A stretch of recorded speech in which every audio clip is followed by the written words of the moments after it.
Welcome to Paranormal M, your ultimate source for mysteries that send shivers down your spine. Subscribe now and turn on notifications to stay updated. The haunting begins here. Let's dive in. The Haunting of Lilac Cottage, England, my childhood home.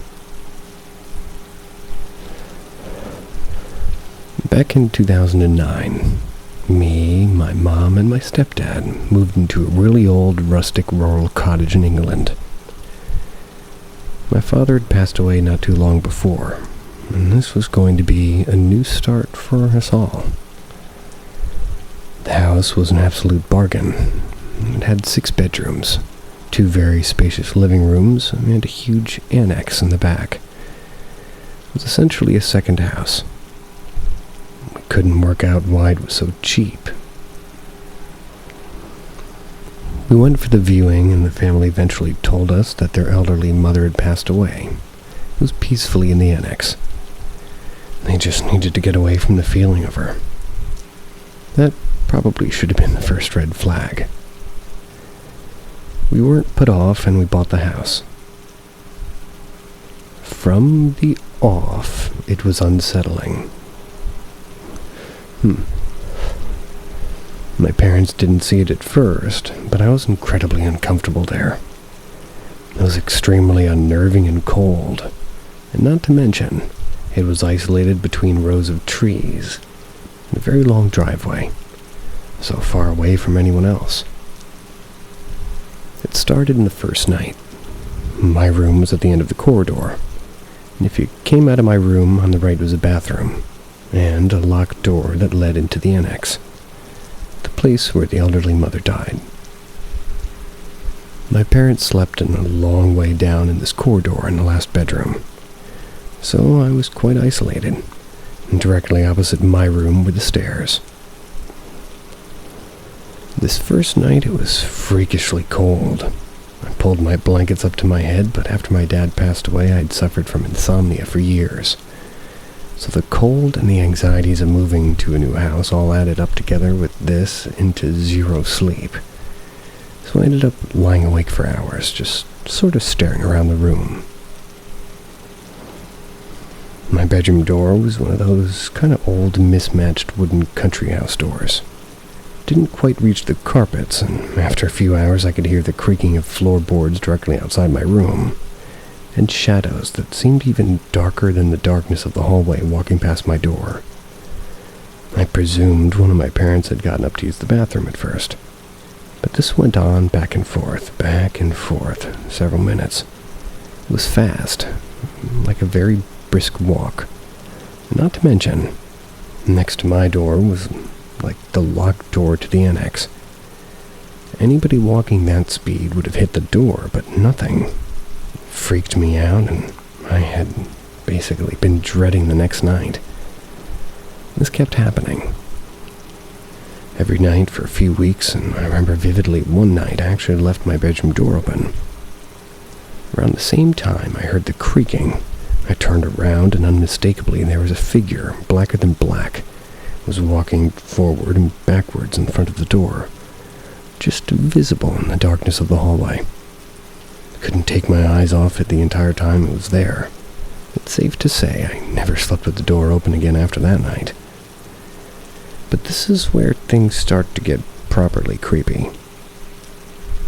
I'd been terrified of this shadow for weeks now. There was a really horrible feeling I had around it, like it was after me. And one night, as I was going downstairs for dinner, I had the same cold feeling. And for just a second I froze in place in the dark hallway and looked to my right toward the annex door. And there, sure as anything, without my sleepy eyes to blame it on, I saw the same black shadow walking directly at me at a high speed. I ran downstairs as quickly as I could and told my parents everything. They mostly laughed it off and didn't believe me, tried to reassure me that ghosts aren't real, and there was no chance of anything about this old lady still being in the house. Now, a bit of backstory. This old lady was terrified of the previous owner's family dog, so much so that they had installed a pulley system in the house so she could pull a cord from her bedroom that would trigger an old bell to ring in the kitchen if she wanted anything.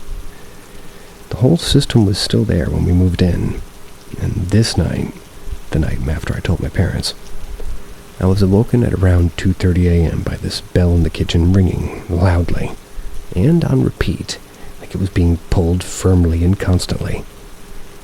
I ran out into the corridor, and my parents were there too, equally as confused and concerned as I was. We all looked at each other with ever-increasing worry, ran downstairs into the kitchen to see what was going on. As soon as we entered the kitchen, it stopped. We ventured up into the annex, just to see what could have caused this. But nothing. No sign of anyone. And my God, I hated it there. It was even colder and more lifeless than the main part of the house. Just felt like I needed to leave as soon as I could.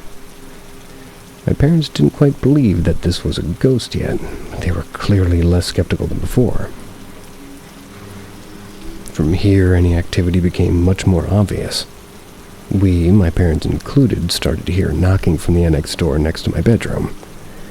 Noises from downstairs that sounded like somebody was down there moving. Sometimes my fish tank light would flick on and off with an audible click and wake me up. I would often even wake up to my wardrobe doors being wide open with no breeze in sight. Hard to see those. One night I was sat reading alone in my room. One of these wardrobe doors opened by itself, wide and with relative force. I got up cautiously and closed it. Ran downstairs to see my parents. When I came up around 15 minutes later, every single cupboard door, around a dozen of them, were open as wide as they could go. Lots more went on too, like taps turning themselves on became a particularly regular occurrence. One night I woke to the sound of my cupboard door opening again. I saw droplets of water running from the bathroom next to the annex door all the way a few feet from my bed, with no droplets out again. I was terrified. It was around 6 months after all of this started that we eventually moved out. My grandma had begun to grow unwell and couldn't care for herself anymore. She moved in with us, and from the beginning she hated the house. My grandma was so incredibly sweet and calm, and I've never seen her distressed like she was there. And on one night in particular, when I was sat downstairs in the kitchen with her, she took my hand, pointed directly toward the annex, and said, "Don't go in there. I don't like it in there." Safe to say, that scared the crap out of me. On the last night we all spent together in the house, I was woken by my mom screaming. And clear as day, she said she felt 2 hands firmly grab her ankles over the bedsheets and pull her down the bed just a few inches. And right there and then, she asked to leave. We went to stay in our old house for a while, but that's because of size. My stepdad, the biggest skeptic among us, stayed in Lilac Cottage for a few more months. He's still quiet to this day about that house. He hates talking about it. But even he admits that there was something incredibly wrong there. Without much warning, he put the house up for sale, selling it so desperately that he lost almost a quarter of the price that he had paid for it. Never told us why. I promised myself that one day I'll reach out to the current owners of that house, see if they've also experienced anything, but I haven't just yet.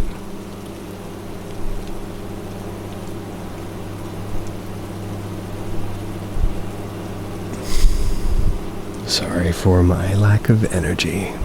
I have like a 103 fever over here. Show must go on, though.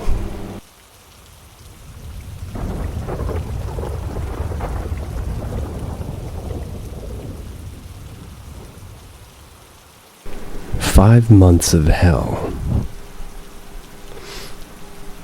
I have a few more experiences that I can write about, but it's only minor little things. This story you're about to read is by far the most scared I've ever been. My 5 months of torment. Before I start this story, I'd just like to explain a few things. Since my nan's death, and the hardships I faced growing up, I've always felt my nan with me, from about 18, 19 onwards to present day. She's helped me in little bits here and there. Because of her being with me, I felt sensitive to other spirits around me as well. I'm not saying I'm a medium and should be on most haunted, but I do sense a lot of things. I don't see spirits in general, but I see them through my mind's eye. It's like a visual representation of what my eyes don't see. If I mention the mind's eye through really anything of what I've wrote, you will understand where it comes from. If you have any questions about this or anything else I've wrote, feel free to comment. I'll elaborate on anything you want to know. At the age of 23, I moved out of my nan's house, and it was very sad, but a happy moment for me. I was finally getting on with my life, moving forward, and as my life changed, so did my 5-year relationship with my partner, which ended. The house I moved to was a decent size. You couldn't tell by looking at it from the outside, though. It was longer than it was wide. From the door, the hallway led up to the bottom of the stairs with 2 doors on the left-hand side. The door closest to the front door led to a small front room, and the second door led to a bigger middle room, which was an open plan combined with a small kitchen. There were 2 doors in the kitchen, and one on the left that led to the garden, and one on the right that led to the bathroom. It had 3 bedrooms, and the only toilet was in the bathroom. Really not good. Well, I hope the toilet's in the bathroom. The first day I moved in was amazing. I never felt better, and while John, the homeowner, was out, I decided I'd wash all the new cutlery and plates in the sink. While doing so, I heard footsteps from the hallway. I froze for a split second to take in what I heard, and the footsteps carried on about halfway up the stairs and stopped.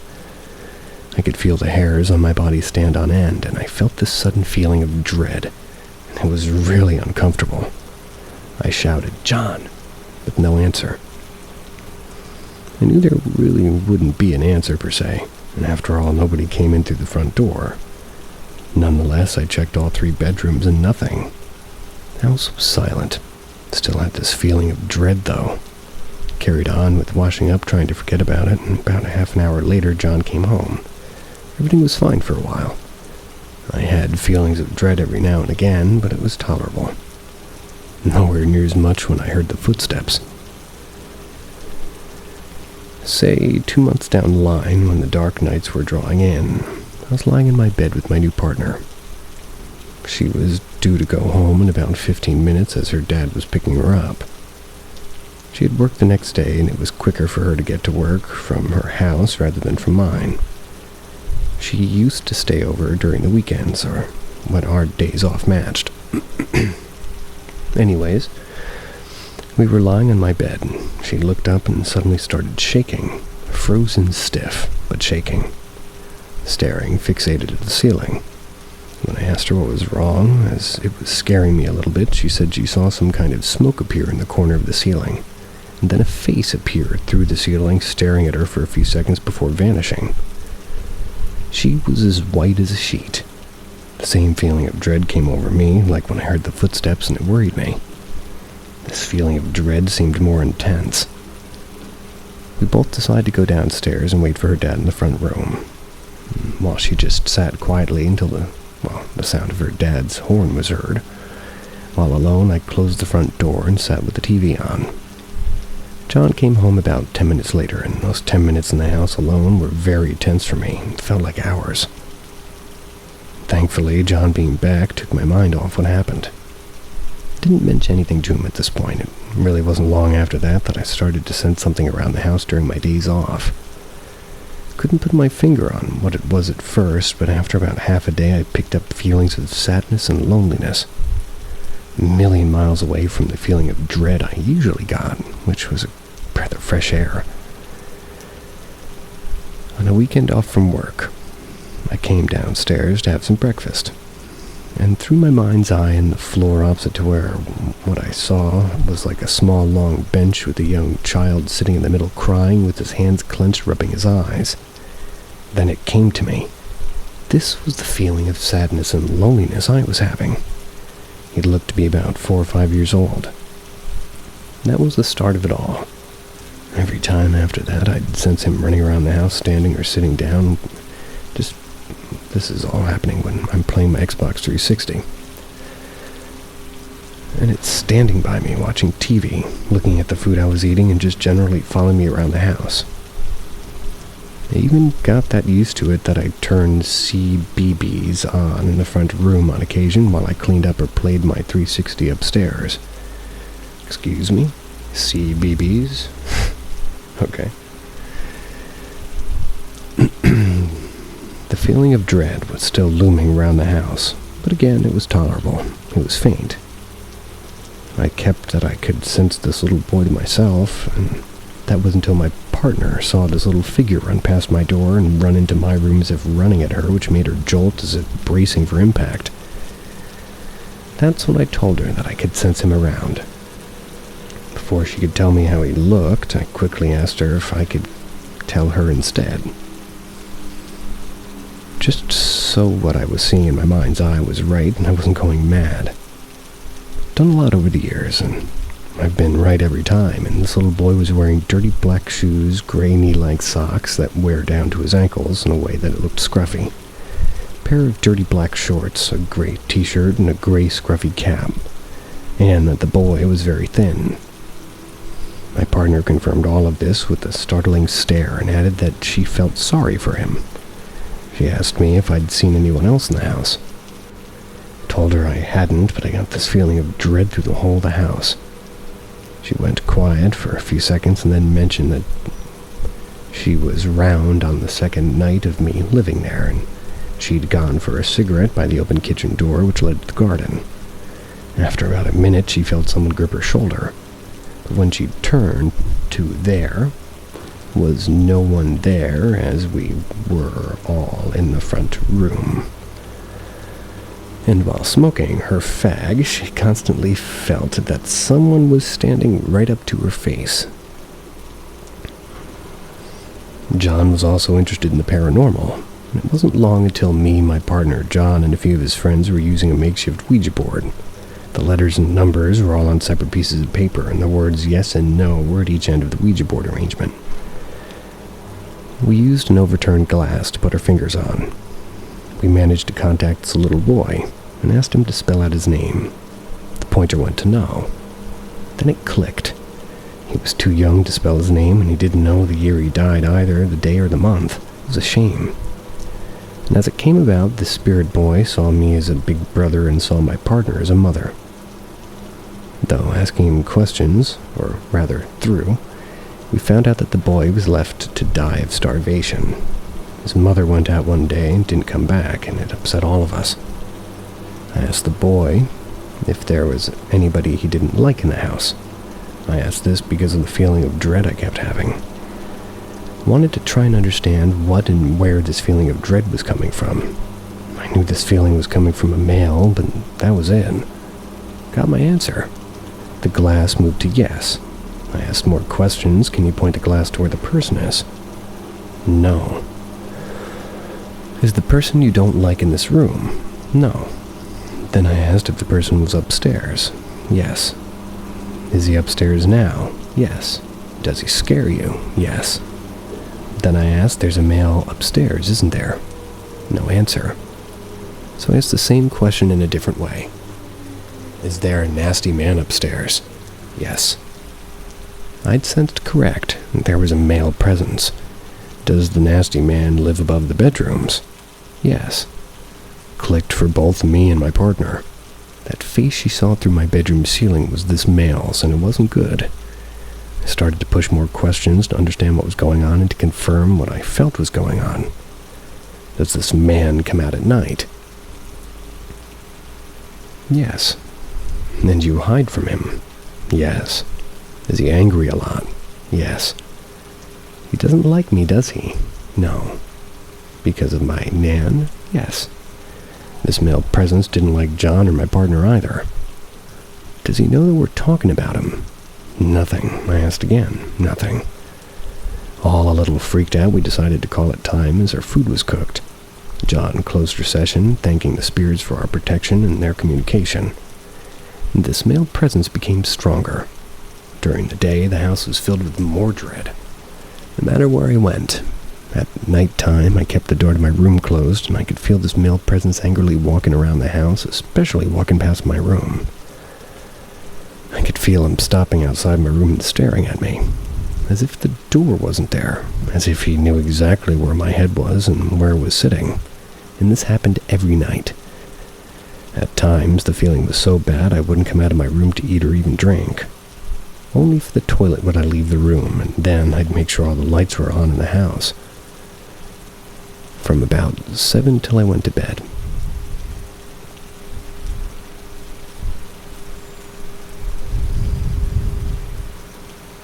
Some nights this male would spend the entire night just staring at me through the door. Those were the times I'd have an early night and want to go to sleep as fast as possible. When my partner stayed over, she'd go downstairs during the night to use the toilet, find the back room and kitchen light on. All lights would be turned off when John was home and when my partner stayed over. Sometimes just the kitchen light or the back room light or the front room light would be on. The one time the kitchen light came on its own and she walked to the light switch to switch it on. Another time she went downstairs to the toilet and she screamed. I ran downstairs to find her sitting on the bottom step.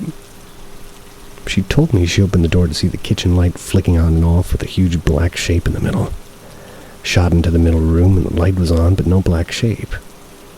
I stayed with her while she went to the toilet and we stayed awake that night. We were tired and thirsty, but too scared to do anything. And this stuff was happening every other day now. And on my day off, I'd avoid trying to go downstairs, and unless John was there, I'd get something from the chip shop and eat it on the way home. That way I could just go straight upstairs. And I'd just like to point out, a good chunk of all of that I experienced happened while John was away. And he was away a lot. Sometimes with work, other times for breaks with a few friends. And on top of everything that was going on at the time, I lived in Wolverhampton, but worked in Perry Bar, which isn't far from Birmingham. The days were long, and I was up 5:30 every morning to get to work around 8, and I'd have to get home around 8 or 9. And it's important that I had my sleep. What happened this one morning happened almost every morning after that, until I left the house. Woke up at 4:45 a.m. to my door wide open with that feeling of dread there. I just got up, closed it, and went back to sleep only to find that my door was wide open again when I just woke up to my alarm. Still, I thought nothing of it. That was until I was being woken between 4:30 a.m. and 5 every morning. I had work. One morning, I woke up to someone breathing on my face. Shot up, but there was nothing, and that feeling of dread was getting to me now. I wasn't sleeping right or living right. I decided to place a pair of my trainers against the door before I went to bed, and still my door would be wide open with a load of pressure and the feeling of dread all over me. Wouldn't be able to get back to sleep. I was getting more tired as the days went on. When I confronted John about all of this, he told me that he was shocked. He told me he heard voices coming from the hallway when he's in bed, and there's been knocking on his bedroom door. He thought it was me messing about, but when he opened the door, my room was shut, and there's no way I'd make it back to my room that quick without making a noise.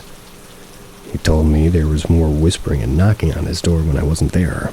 And it got to the point where, when I went to bed when John wasn't there, I'd leave all the lights on and the TV on all night in the house. If I had to go to the toilet, I'd wait until I was almost bursting to go, and as soon as I got home from work, I'd go straight upstairs and not move from my room. Night after, I'd keep waking up, and it was tiring me right out. That feeling of dread. It was like the presence was watching me sleep. It wasn't long after all of this that I eventually moved house again to my aunt's. Everything there was calmer, although it was like the amount of spirits in that house that kind of freaked me out. That male presence in the house didn't like me at all.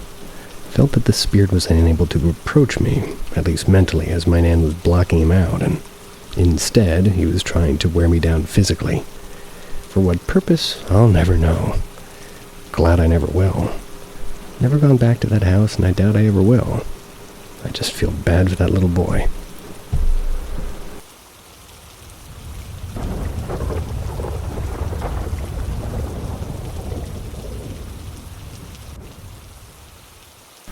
My ghostly experience.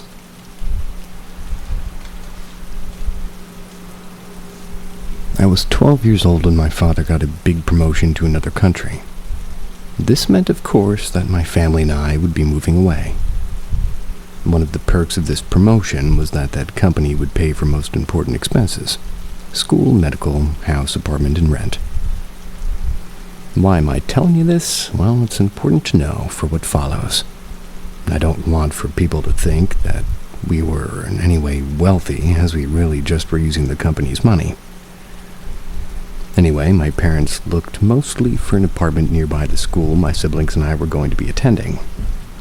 They found this very beautiful one that had almost a room for each kid and one big one for themselves. Now, in this country, mahogany is very common, and for those who might not be familiar with the wood, it's both very heavy and very firm. All the doors and cabinets were made out of the same wood. We soon moved into the flat, and all was well for a couple of months, save for a few times a week where the bathroom in front of the dining room would open on its own very slowly. I remember my parents and I jokingly asking the ghost to let us have dinner in peace. Back then, my youngest brother was still a baby. He had a lot of battery toys that would sometimes turn on without anyone pushing buttons or the sort. Again, easily explained by everyone, since baby toys aren't exactly treated with a lot of care. So maybe they were broken. I thought so, at least. As the months went by, we started growing used to these things, and slowly we stopped caring about them, since they were our new normal now. One day my father had to tell, and I'm not entirely sure about the other person's position in the company, but I believe it was something like a distributor. This man that the company wouldn't be supplying them with any more of X product. Chemical X. They argued, and the man threatened my father that this wouldn't be the last time he heard of him. After this event, nothing out of the ordinary happened at home, just more of the same. One day a month later approximately, I had my first glasses prescribed and on my face. That night while my mother was making dinner, I was asked to watch over my baby brother while he was watching cartoons in my parents' bedroom.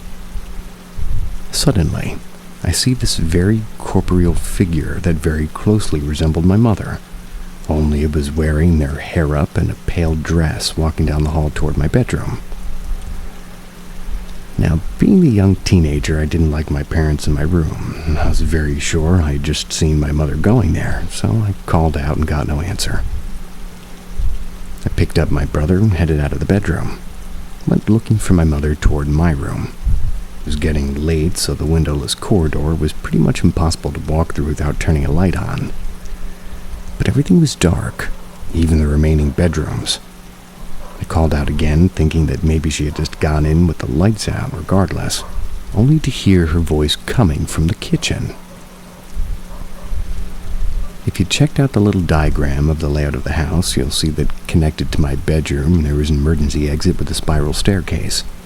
And even though we were on a very high level, I'm talking above floor 15, my immediate thought was that somebody had broken in, and perhaps was hiding in my room or my older brother's room.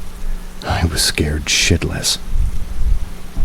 I went to the kitchen to inform my mother. I informed her that somebody had broken in. I had to literally force her to check both my bedroom and my brother's because I was 100% sure I'd seen someone. We even checked in the little space that the emergency exit had, and the only door that had a key 24/7, and whose only copy was in the kitchen below all the cutlery. Nothing. My mother managed to convince me it was my imagination, an effect that happened because of me not being used to my glasses. That night my parents were talking in the kitchen. She told my father, very amused, what had happened earlier.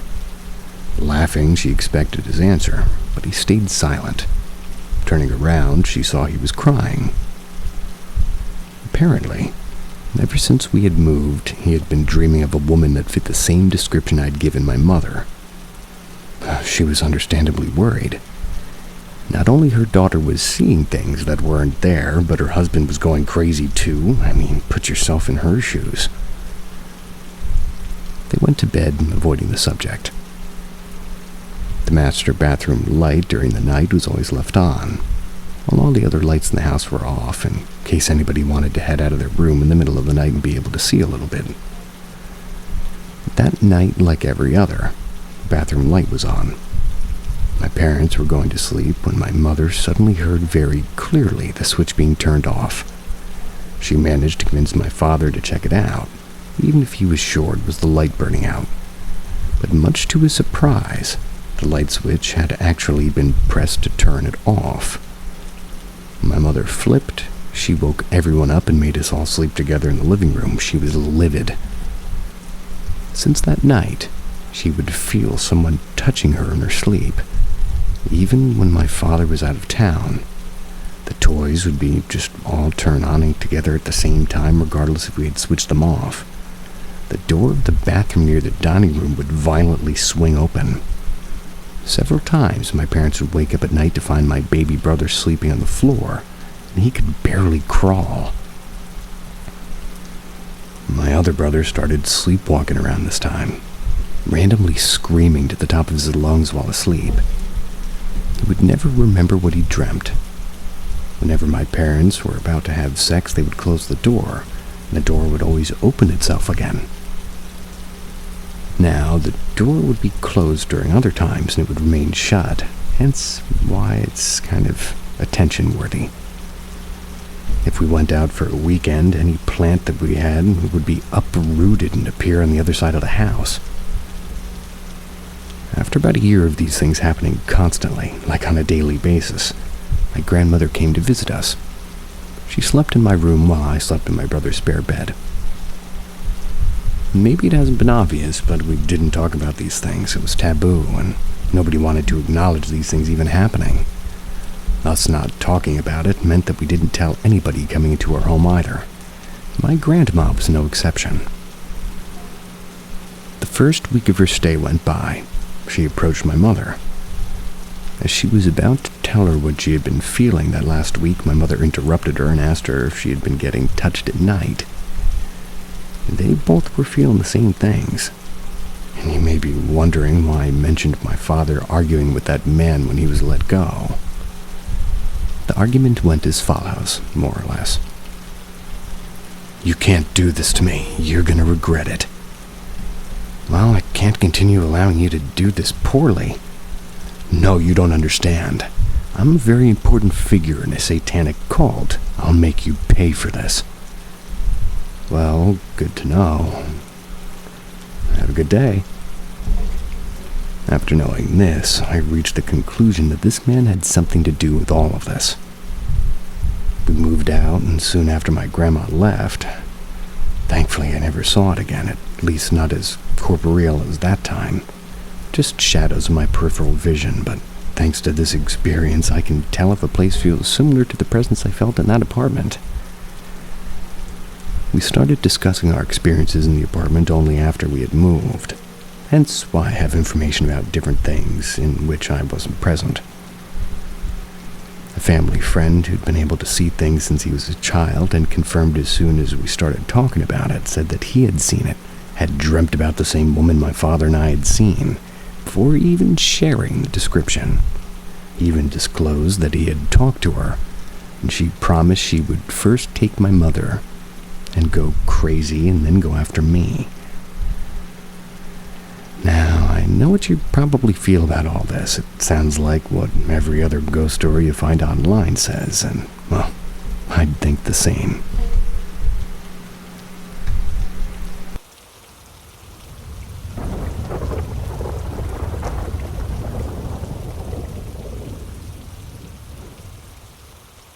No name.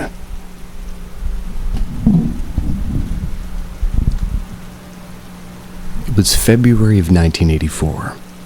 My mom was about 5 months pregnant with myself and my twin. She was driving home down a winding road. She had made the drive 1,000 times before. Same road, same destination, never deviating. However, that day was different. As she drove, she noticed a little girl with no more than 6 playing on the side of the road. As my mom slowed and she drove past the little girl, she smiled and waved. My mother remembers her vividly. Cute curly brown hair, dimpled cheeks, and in the 1960s style, sort of a daisy dress. My mom drove home, but she was haunted by a constant nagging voice in her head telling her to go back. She had just pulled up outside her house when she turned the car around and drove back. It was a 15-minute return trip to the site. By the time my mom got back there, the sun had started to set. My mom slowed and approached the grassy area the girl was playing in, noticed she was still there. Worried, as it was getting late, my mom asked if the little girl was okay. The girl replied, "I'm not sure how to get home." My mom inquired further, asking does she know her address, to which the little girl replied no. But it is a big house with gates, and it's just past her school. Driving down the same road for years, my mom couldn't remember ever seeing a school. So she asked the little girl if she'd like some help to go find it, and then they could use it to find her home. The girl said yes, and my mom helped her into the car. She started driving, and as she drove, she asked the little girl her name. She replied Abigail. They spoke about what the school looked like, and about Abigail's friends, what she'd like to do, and by then, 10 minutes had gone by. No school had appeared. Suddenly, Abigail screamed, "Down there! My school's down there!" My mom took a left turn down a winding country lane, and eventually they arrived at an old school building. Knowing where the school was, Abigail managed to guide my mom to her home. It was down a really long graveled track, and the house was an enormous Edward Inn-style house. It dwarfed her in the green Honda Accord. But before she could get in, she stopped, or rather was stopped, by a security guard at the gates. She explained that she had found Abigail playing by the side of the road and she was worried, so she brought her home. The security guard looked at my mom perplexed and then went into his little hut and made a call. The gates opened. My mom was ushered through. She pulled up just outside the front door and was met by an elderly lady. My mom turned to Abigail and said, "Wait in the car, she'll be right back." Approaching the old lady, my mom explained what had happened and asked if she was the girl's grandmother, to which the older lady said, "No, I'm her mother, but you can't have Abigail with you. She was hit by a car 20 years ago. That's while on a family walk." My mom was taken aback, adamant that she took the lady to the back of the car to let Abigail out, but when my mom got to the car, Abigail wasn't there. The back seat was empty. My mom went into a panic and started hyperventilating, and she was taken into the house where she was told what happened to Abigail, that she wasn't the first to bring her home. My mom pulled herself together and left. She headed home passing the same grassy patch Abigail was found. She wasn't there. My mom never saw Abigail again, but inquired from time to time with Abigail's mom. They eventually erected a memorial on the site of the crash that killed Abigail. My mom learned that since then, no one has seen her or brought her home. It appears that the memorial settled her restless spirit.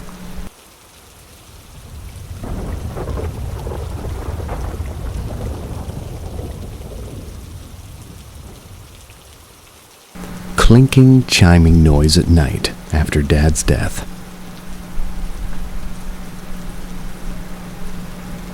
My dad died about 6 weeks ago. I hadn't seen him since Christmas. Since he died, I've fairly consistently felt more of a presence in my flat than usual. I've had some odd experiences here and there, but I felt that before, but it was sporadic and had a bit of a different energy. The living room in particular just feels like he's around somehow. I know these are fairly common experiences after bereavement and perhaps while grieving, but regardless, I'm specifically asking about something else I've been experiencing. About a week after Dad died, I heard a noise from the living room while I was about to go to sleep. For context, because of the weird layout of our flat, the living room and bedroom have an adjoining door that's usually open at night. It was very clear and fairly loud and came from that direction. It was a single clinking metallic noise, like the sound when you get up and you tap on it, or rather tap a teaspoon against a mug, or when somebody taps a knife on a glass to give a speech at a wedding. I thought it was a fork. Not the best way I can describe it. Rationally, I thought it was one of those weird noises your brain produces when you're falling asleep that jerk you awake. But it felt so clear and external that I instinctively asked my husband, what was that? He said the sound like somebody stirring their tea. Yeah, I heard that too. It's only happened once or twice since then, but it's always at night. Always quite loud and always from the same place. I'm usually awake longer than my husband, so after the first time, I've had no one else to verify. But I've not been actively falling asleep, so I doubt it's hypnagogic. It's more startling than actually scary. We have pet rats in the living room who do make a fair bit of noise at night, but that's more consistent rattling and moving around rather than one distinct isolated sound. We also haven't got anything in their cage that could make a very clear chiming noise. I never heard it before Dad's death either, and something about it doesn't feel explainable.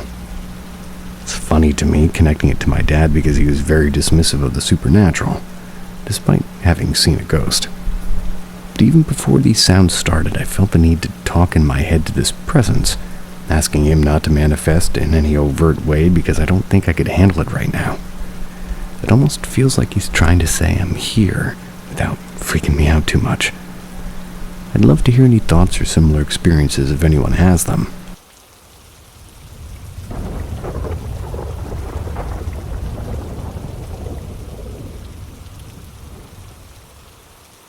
It observed my family, and no one really noticed.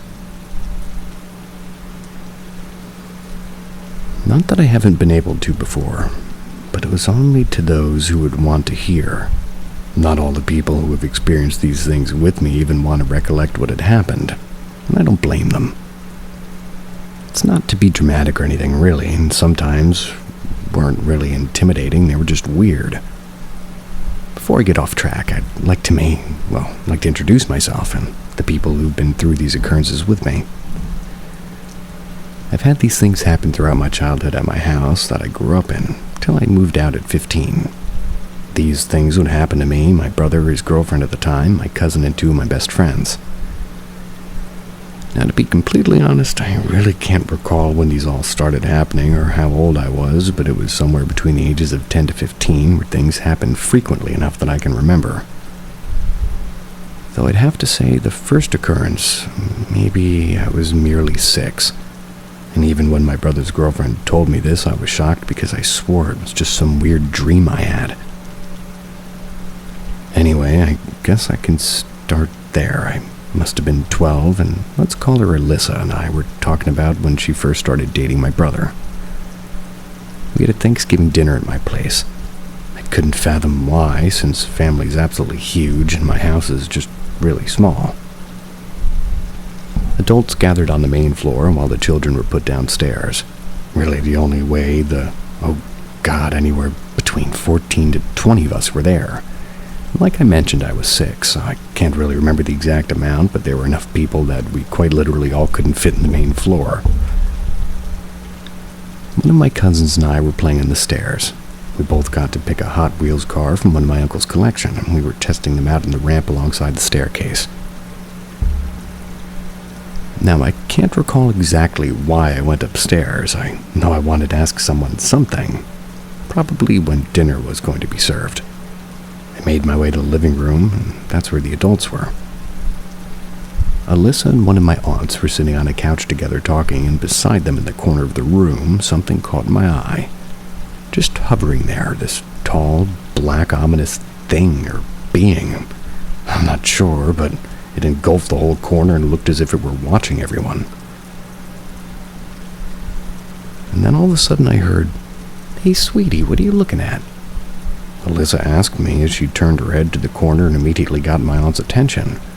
Just as she did, my aunt said, "Did you just see that? What was that? How long was it there for?" Back and forth they went asking each other, and they were freaked, but not really loud about it. think they just wanted to believe and they still didn't see it. Still, weird enough, no one else in the room acknowledged this happening other than them. I was in the doorway, basically right beside the corner where this dark entity was kind of just observing my family. I don't remember being scared or really feeling anything. Looked back at Alyssa and my aunt and then back to the corner, and it was gone.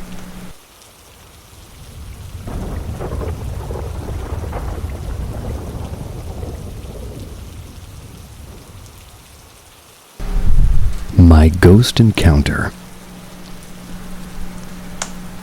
So me and my, at the time, boyfriend were 13. We lived in a not-so-great area. I live across from a park that has a woods where rape and rumors of murder have happened. Couldn't find records of this, but police had been there plenty of times, and once has investigation tape in the entrances. So we decided to go into there to mess around. I took my camera, and I can't find the footage as it was stored on my last phone. But we had entered, and we sat at a bench and placed my phone on a flipped bench so it could record us.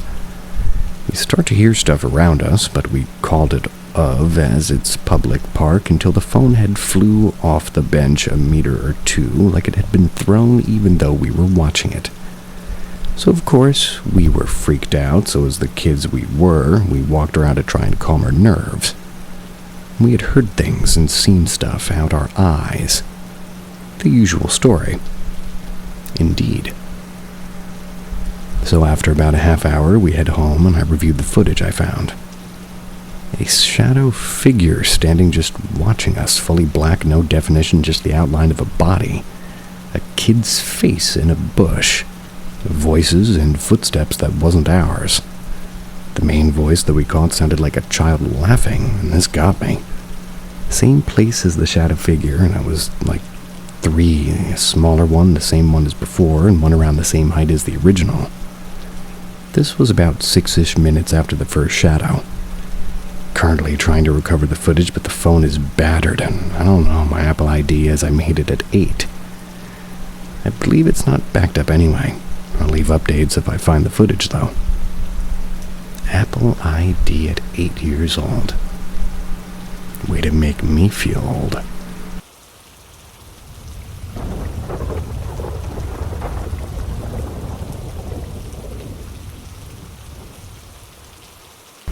Playing tag, and the man in the basement didn't like me.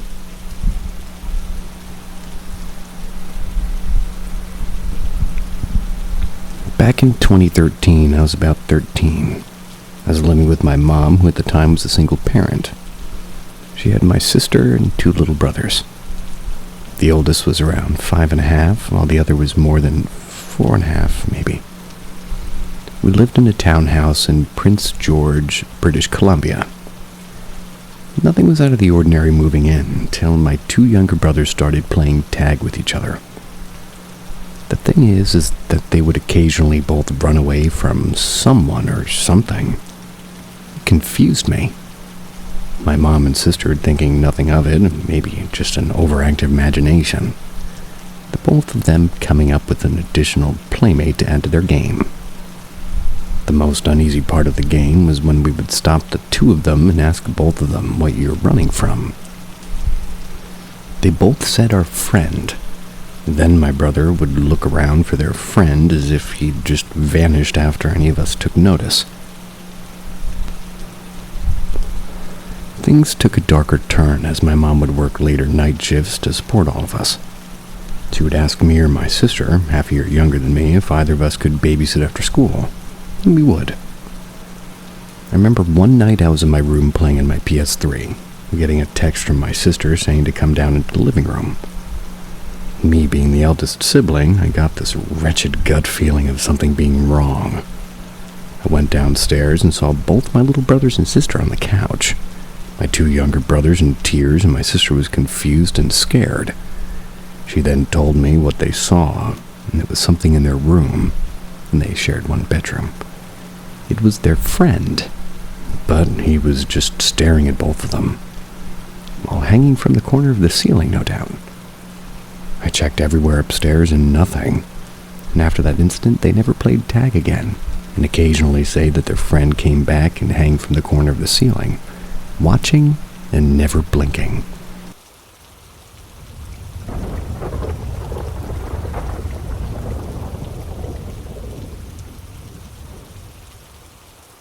Did you see that woman too? This story happened to my dad. Well, and me too. It was when I was younger. I think I was in elementary school, maybe middle school. We were living at my stepmom's house, and when the time came, they had bought the house, so we spent the whole weeks packing and moving. Once it was down to the final days, we were there, and my dad and we were fixing and cleaning up anything that had broken. On the last day before we left, we went back to get the last of the stuff left behind, cleaning supplies and trash. Once done, we went to the car and my dad said he had to go pee. So, since it wouldn't take too long, I sat in the car. From the car, I was able to see straight into the house. We had a big window next to the door that pretty much let you see the whole living room. Well, I was looking in that direction and I see the shadow of a woman clear as day directly past the window. When I say clearly, I mean clearly. I could see out of her chest area and her long hair. Needless to say, I was so scared I didn't know what to do. Ran into the house because I knew my dad was in there. As I walked in, he was already passing the window as me. He asked what I was doing and I said, I have to pee. We looked at each other and he knew I was lying and then said, did you see that woman too? We were both scared. So we left the house quickly. That was the only ghost experience I had in that house, but I was happy to know it was my last experience there.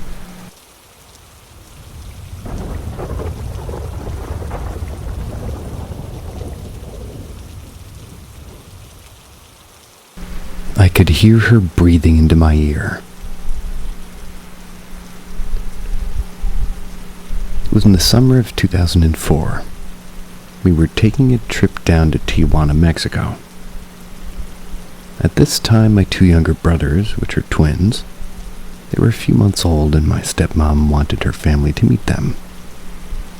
It was a very long trip. We got there and holy hell was it hot. The first night it was normal. My dad and I slept in the living room.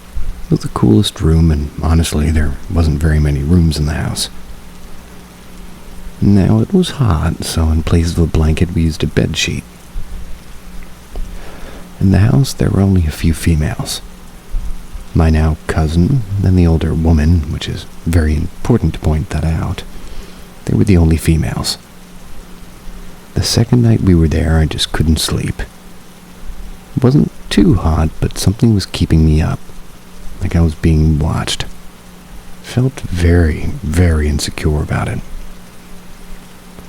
I just laid there, staring outside the sliding glass door that would open in order to let the house cool down. Again, I tried to sleep, so I closed my eyes. Nothing. Kept them shut, nothing. Then I opened my eyes, and there outside the door was a little girl. Maybe 5 or 6 years old. Younger than me for sure, but just stood there. I could see everything about her in detail. Long hair, very innocent childlike features. Big brown eyes just locked on mine. I froze, I couldn't move a muscle. We just stayed there looking at each other for what felt like hours. Once I got the nerve to think of anything else other than this little girl, I covered my face with the bedsheet and shut my eyes tight. I tried so hard to tell myself it wasn't real and that I should sleep. I was screaming loud in my head, go to sleep, go to sleep, go to sleep, she isn't real. And that's when I felt it. I stopped thinking of anything else except for what I was hearing. This little girl, I could hear her breathing in my ear. Every inhale and exhale was so loud, so clear, like she was pressing her nose on my ear. Then, with the softest voice, she said, I can't speak Spanish. Okay, I think it translates into, don't worry, I'll take care of you, go to bed. And just like that, I fell asleep. When I woke up the next day, I didn't say much of what happened that night. Yet I woke up not so scared because of what this little girl said. Now, I don't think any of us would really feel safe of anything if a 5 or 6-year-old boy or girl told us that they would take care of us, but I felt safe. I stayed pretty quiet that whole day. Played with some of the local kids, and we talked about how different our lives were from Mexico to America. Found out what was similar. For the most part, the day was normal. It wasn't until it got late and I said goodbye to my new friends, Jose, Antonio, Maria, and Xochi. And if you're reading this somehow, I never forgot about you all. Went back to my stepmom's old house and spoke to her Uncle Gabriel. He was a bit younger than my stepmom, and he had a very deep voice, like a really manly man kind of voice. It was actually very intimidating. He was mostly asking questions about me, and I asked him if he had any kids. That's when his voice got softened, and he became a very sad man. Again, I asked him if he had any kids, and he said he used to have a little girl. But because I was young, I stupidly asked, "Well, where is she?" He looked at me with tears slowly building in his eyes, and his throat dried, and I could see how it became hard for him to swallow. Very quietly, he said, "Her name was Andrea, and she died last year." I didn't know what to do or what to say. I could tell that this man was still very broken up about it. And that's when I remembered what the little girl said to me last night, so I told him. "Your daughter, she was maybe 6 or 7, with an innocent face and brown eyes?" His face lit up but confused on how he knew something he never told me. All I could say was I could just repeat what she had said to me that night. He cried more and said that she would say that to him when they'd have trouble sleeping at night. He hugged me, thanked me, and I left the next morning. I hope I was able to fix some of his broken pieces. Me too.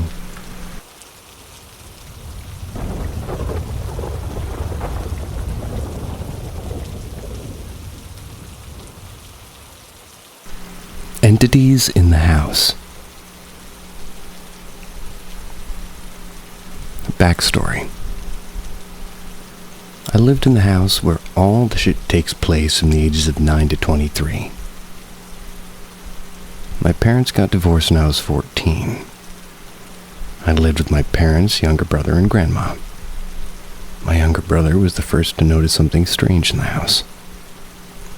One night in 2005, he woke us up at 11 p.m. crying, saying that there's somebody outside his window. Living in South Africa, such things are possible. So my dad went to inspect and found nothing. A few weeks later, my aunt, my mom's sister, came to visit from out of town, staying in my grandma's room. They relayed to us the next morning that she was awoken by the door opening and a figure staring at her from around the corner. Fast forward to a few years, being 2007-2008. I'd normally stay alone at home when my dad would go out fishing with my brother for the weekend. This is when I started noticing odd things happening. Keys going missing. Lights would be on after I'd switch them off. Small things, but significant enough for me to take note. 2010 is when shit got real. I was in my last year of high school. I was working part-time for my dad, who has an office in the same property as the house. I was working on a file, left it on the desk, gone for lunch. When I returned, the file was gone. No one else could have taken it, as the only other staff member was a receptionist. About a week later, we found the file one morning laying on the floor. That weekend, a friend of mine stayed over at my brother's room and came home. It was from a party or something. It must have been 1 or 2 a.m. when he got into bed. I was already falling asleep when I heard him scream for me. My room and my brother's room share a bathroom with the doors on each side. Get to my friend, who's literally sweating, asked him what the fuck happened, and said somebody was choking him as soon as he closed his eyes to sleep. From that day, I'd been seeing the man, as we named him, around the property. I've seen him while working in my car in the garage. I've seen him while doing dishes. My father's even seen him while sitting in the garden. I never see his face, but he's always wearing a blue overall, like the ones construction workers use. It wasn't serious until I got married and had a child. This takes us to October 2009, or 19. My son's 1.5. He refuses to be in this house. He cries constantly when we visit my dad, and as soon as we leave, he's perfectly well behaved. 2 weekends ago, my dad had gone out fishing. I was with my brother, and actually, my brother was MIA. I had to come feed the cats, switch on lights. Came in at about 7 p.m. this Saturday night, and as soon as I walked into the house, felt a chill. Thinking nothing about it, carried on with what I had to do. While in the kitchen, I heard heavy footsteps in the lounge and the breaking of glass. I went to investigate and found a vase that's normally on the cabinet about 5 meters away on the floor in pieces. I locked up and got the fuck out of there. Told my wife the story when I got home, and she suggested I burn frankincense around the house and read some prayers. Sunday morning, I set out on my mission and started burning frankincense and praying around the house. When I got to the office, I just started praying when the glass sliding door shattered. Since then, my son hasn't been fussing when he comes here, and the atmosphere seems to be lighter around the house. Completely unrelated, but I want to give a shout out. I'd like to give a shout out to people who take on everything for everyone.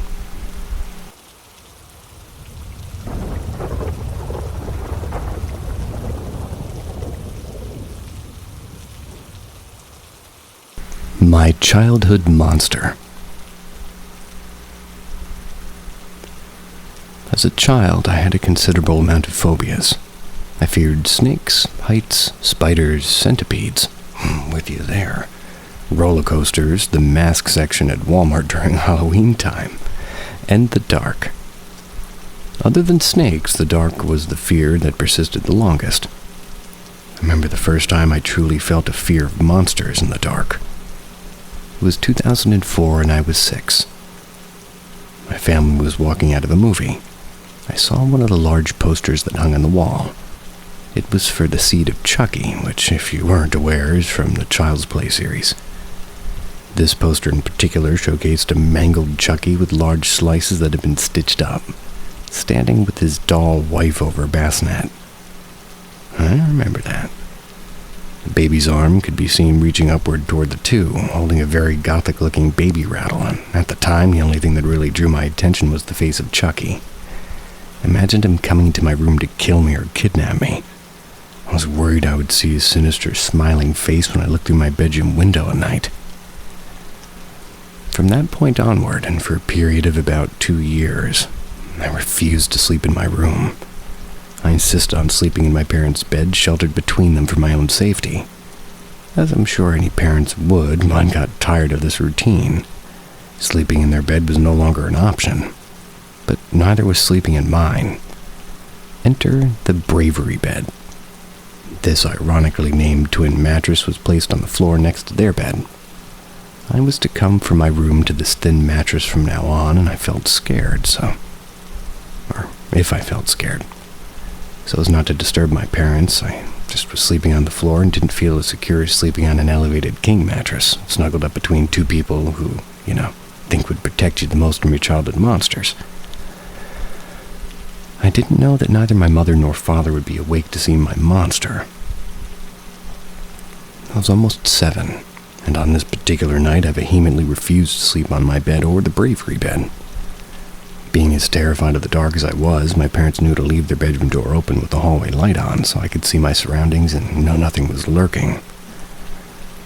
I woke up and nothing felt odd at first. I simply woken from a dream, and there was nothing wrong, but slowly I felt a sense of unease rise within me.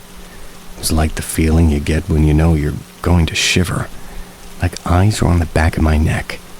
They weren't my mom's or dad's. I felt myself sit up in bed almost involuntarily, and my gaze was glued in the direction of the door out into the hallway.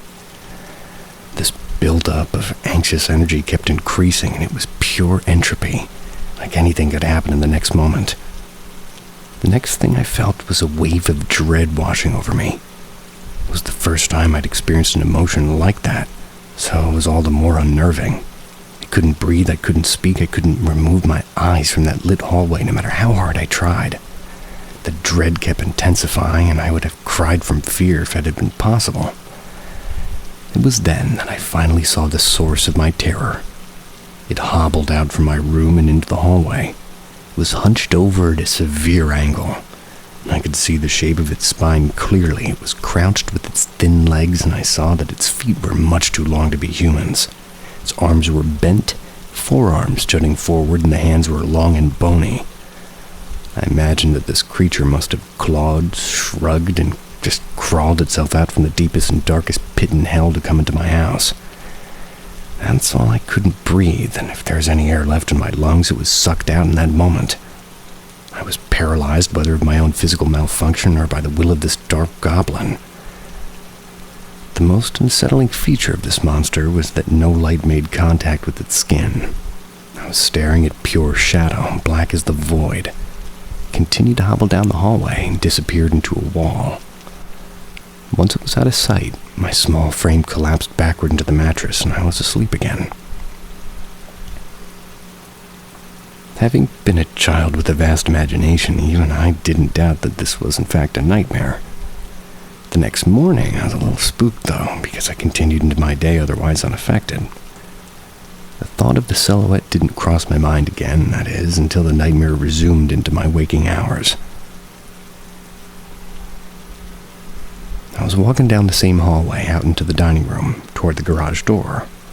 That's where I expected my mother to arrive at any moment. I just made it past the dining room table and was about a dozen feet from the garage door, and my body froze. I felt the dread wash over me a second time, and I couldn't move, speak, or scream for help. My eyes were fixed straight ahead of me, and I could only sit and wait for whatever was coming. To my horror, the same evil shadow I'd seen the night prior entered my vision once more, making its way just from the left to the right as it had done before, this time appearing from the pantry. And what I thought was my nightmare never came closer than a couple dozen feet. In this episode, it was not 6 feet away from me. It shuffled slowly, and I could see the spine, hands, and feet in more detail than before. They were grotesque in every sense of the word. And if my body had let me, I would have vomited at sight. Can't follow the creature with my eyes, however, it made its way from one side of my peripheral vision to the other. It was nowhere to be seen after it had exited my vision, and I could move again. But it was hard to. I was in utter disbelief, and I couldn't even bring myself to cry yet. My lip quivered softly, and my breath was shallow and irregular. I didn't want to look in any other direction because I was afraid it would appear in some other part of the room. My mother broke the silence when she opened the garage door, groceries in hand. She saw me and immediately asked, "Are you all right?" Couldn't help myself. Broke down into screaming and sobbing, and to my mother it probably looked like I'd gone insane with hysteria. I refused to describe what happened until well after the incident. And from then on, couldn't be left alone in any setting. Hallways and long stairways are added to the already long list of phobias. It was almost 2 years later when my parents took me to a child psychiatrist with whom I would work with and process my fears. The ultimate aim was to put the monster, which was now a constant thought, to bed. And after several sessions, I was able to give it a name and draw it into a picture of something I didn't fear. Clowns. I named it Horridge, which was my way of sneaking horror into the name, because he honestly still horrified me. That picture hung in the fridge for years, and Horridge would greet me every day, desensitizing me to his influence. My fear soon became curiosity, which developed into a fascination with the unknown.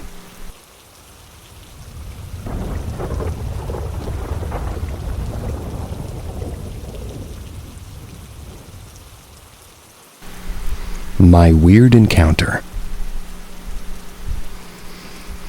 When I was about 13 years old, I had long stopped being afraid of the dark. Didn't bother taking anything to drink with me up to my room at night. And so it happened that one night I got thirsty and decided to go downstairs for some water. As I could see clear enough in the dark of the kitchen, I didn't bother to put the light and got myself a drink. My entire family was in a deep sleep. The entire house was quiet and covered in dark, as no windows were open and all the curtains stayed closed. On my way back to my room, I passed the hallway as usual. Although this one night, something weird happened. As I put one foot on the stairs, a sudden cold wind blew through the hallway, sent shivers down my neck and back as I heard a voice saying my name, followed by, "I am a ghost." The voice sounded strange, like nothing I'd ever heard before. The moment I started hearing the voice, I quickly ran upstairs into my room and hid underneath my covers. All I heard from there, because my door was right next to the stairs, was a soft laugh and that same voice coming from downstairs. I didn't sleep that night and just stayed awake listening if I heard anything until my parents woke up. I told them as soon as I heard them, but they wouldn't believe me. The entire thing sounds like something you see in a kid's movie, and that just makes it unbelievable for anybody that wasn't there. Never forgot to take water with me to bed from that day onwards. Sorry about the inconsistencies.